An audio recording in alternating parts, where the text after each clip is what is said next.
अस्सलामुअलैकुम रहमतुल्लाहि व बरकातुहू। अज़ीज़ तुलबा व तलबात, इस्तकबाल है आपका जेड के डिजिटल स्कूल में। हम देख रहे हैं 39वां दिन सलाहियत और तसूर में, देख रहे हैं समझ कर पढ़ना लिखना।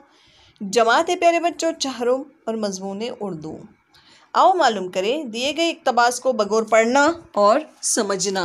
देखिए प्यारे बच्चों, यहाँ पर सबक नंबर 8 है हमारे पास, संतरा। आहा संतरा। प्यारे बच्चों, आपने संतरा खाया है, देखा है? तो चलिए आज हम संतरे के बारे में पढ़ते हैं। देखिए प्यारे बच्चों, संतरे का नाम सुनते ही मुंह में पानी भर आता है। गर्मी के दिनों में इसका रस पीने से राहत मिलती है। कोई संतरा खाने बैठे तो खाता ही चला जाए। पकने के बाद ये बड़ा खुश रंग दिखाई देता है। संतरे का छिलका नर्म और छीलने में आसान होता है। इसमें 8-10 काशियाँ होती हैं। संतरे के छिलकों में भी रस होता है, लेकिन वो बहुत कड़वा होता है। हमारे मुल्क में संतरा हर जगह पसंद किया जाता है।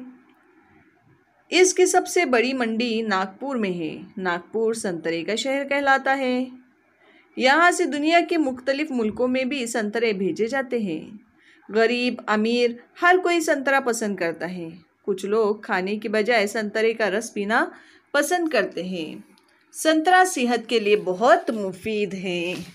तो प्यारे बच्चों, बहुत सारी मालूमात हमने हासिल की इस पैराग्राफ से। आओ अहलियत पैदा करते हैं। एक जुमले में जवाब लिखिए प्यारे बच्चों। गर्मी के दिनों में किसका रस पीते हैं?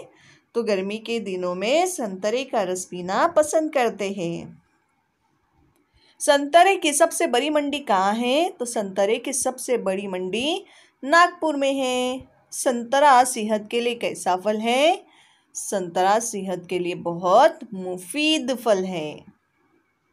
आओ मश्क करें प्यारे बच्चों। सबक पढ़कर खाली जगह में मुनासिब लफ्ज लिखो। पकने के बाद ये बड़ा डैश दिखाई देता है। कैसा दिखाई देता है? खुश रंग। ये काम डैश के दिनों में होता है। संतरे डैश लगाकर उगाते हैं। तो प्यारे बच्चों, इन 2 सवालों के जवाब आपको ढूंढने हैं जमात सुवम की किताब से। आओ तख़य्युलाती बने। आपको जो पसंद है उनके नाम लिखिए।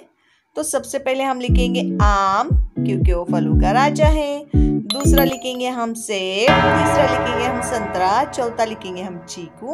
और 5वां आपकी पसंद का। तो चलिए प्यारे बच्चों, आप होमवर्क कंप्लीट कीजिए। हम मिलते हैं आपसे अगली वीडियो में।